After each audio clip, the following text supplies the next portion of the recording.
Time for a Q&A, yeah.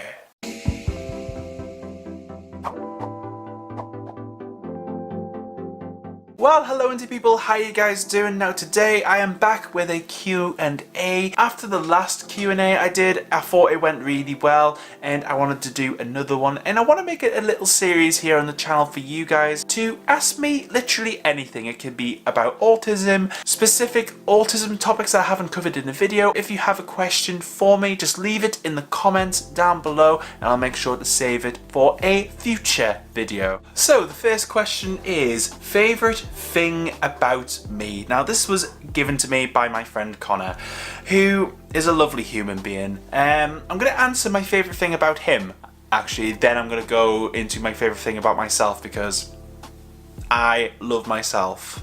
My favourite thing about Connor is his honesty and just his upfrontness. Like, I know that's not a word, but I think it's really cool. Like, I just like how upfront Connor is, you know. I just feel he is honest with his views, the way he does things. If there's something he doesn't like about something, he'll just tell me, and I just like that. It's just easier for me as well, because I don't really understand people sometimes. I think my favourite thing about me is just my ability to get really fixated on things really quickly and kind of fall in love with things hard and fast. This is similar to special interests. Like, I have my special interests, you know, such as YouTube, playing music, that's another one, listening to music, all of that stuff. Like, those are the things that are a constant. One of my favourite things about me is just my ability to get hooked onto something really quickly and just, I don't know, get a sense of excitement out of things that people might think is strange. When the new Star Wars Episode 9 teaser trailer came out a few weeks ago, I got all giddy inside. I was super excited and I watched the teaser trailer like 30-40 times. Ever since then I've been watching all of the conspiracies about Episode 9, you know, looking at all the theories about Episode 9. Like, I love Star Wars. It's always been a constant for me as a kid, but as an adult I still get excited over it because I just feel like I'm reliving my childhood every time one of the films comes out. And then another thing about mine and Connor's friendship, we just do it. Just do it! Hi guys, just a brief intermission from the action just to tell you about...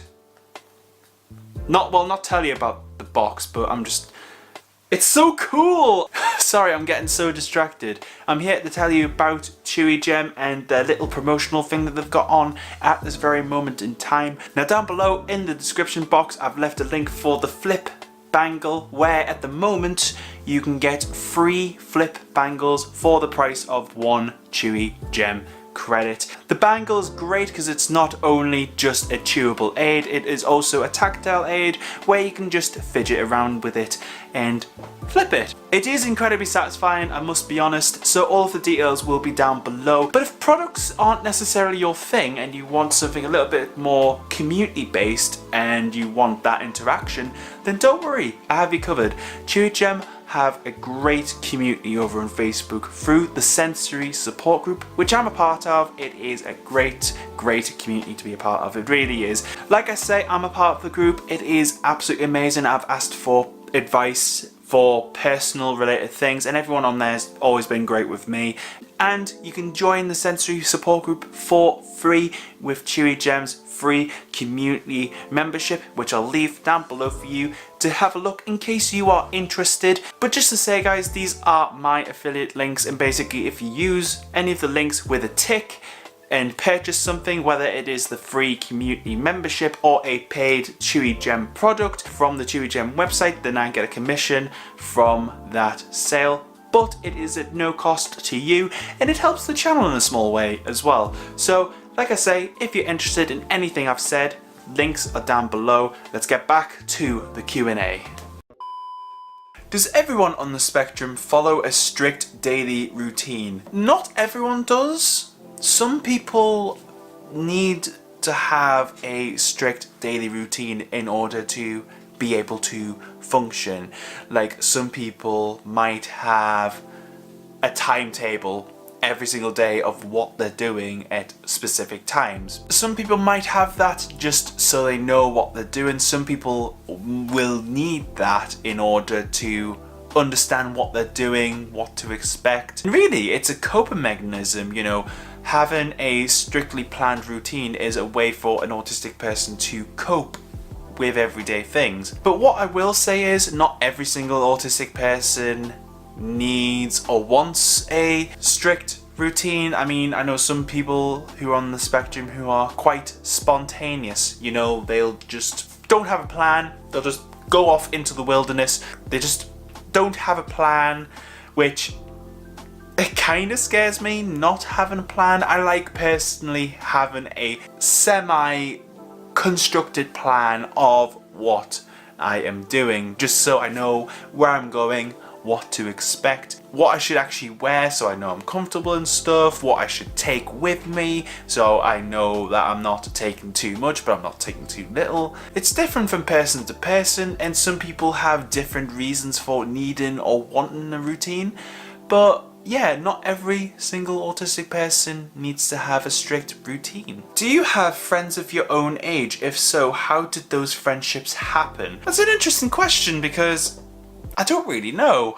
But yes, I do have friends who are my own age, and I feel like they really came about because of school. Like a lot of the friends who are my age, I really found through school and college and stuff like that. Honestly, I don't know how they came about, they just sort of happened. Honestly guys, I really try not to think about how I made friends with these people for this reason, when did I make friends with these people, you know, I try not to think about that stuff because I don't know, it gets a little bit scary. I don't feel age should be a factor when it comes to making friendships with people. It's just, I just think it's really, really weird.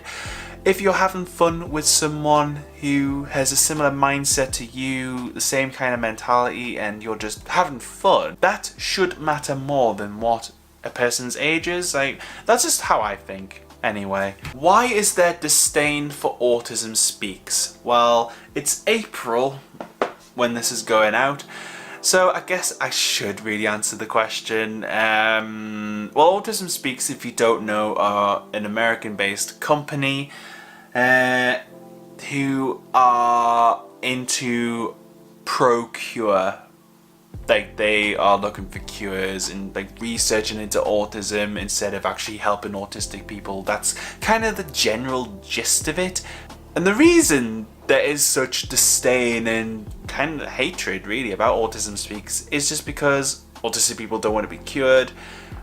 People feel that Autism Speaks is trying to speak on behalf of autistic people, which is wrong in itself. Also, funding's not actually going to autistic people and their families, it's going into research and all of this stuff that's actually not helping autistic people, it's helping Autism Speaks themselves, you know, and that is why there's a lot of disdain for Autism Speaks.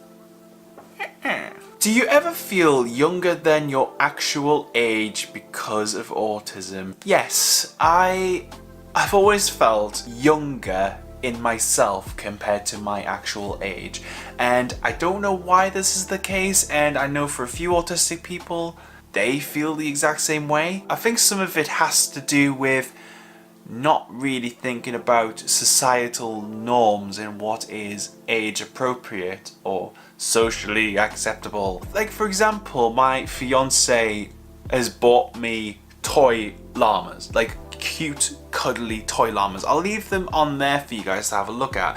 The rainbow one's called Larry and then the blue one is called Henry. Yes, I am 26. Yes, I have toy llamas, and yes, they are called Larry and Henry. To be honest, I don't really care if people think it's strange or not age appropriate or whatever. I'm an adult.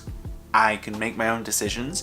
If I want to have toy llamas looking at me whilst I sleep, I will have said toy llamas next to me while I sleep. To be honest, a few years ago, I would never have bought myself toy llamas. I would have thought it was cringe, it's just weird, it's not keeping within societal norms and age appropriateness, but now don't really care. And to be honest, if people don't like it, they don't have to like it. It's not their life, it's mine. Take that for what you will. Do you have high functioning autism or Asperger's syndrome? That's an interesting question, and I can understand why people would ask it. I'm just autistic. I was never diagnosed with Asperger's, so I can't really say I'm an Aspie or anything like that, because I don't identify with that. But also I don't identify with high functioning autism because it's an outdated term. But just overall, I'm just autistic. I'm just me.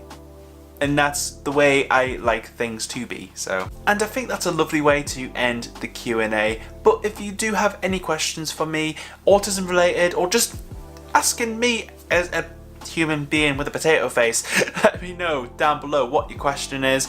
So literally guys, ask me anything down below in the comments. But for now, if you did enjoy this Q&A, hit the like button so I know, and subscribe to the channel maybe if you're brand new.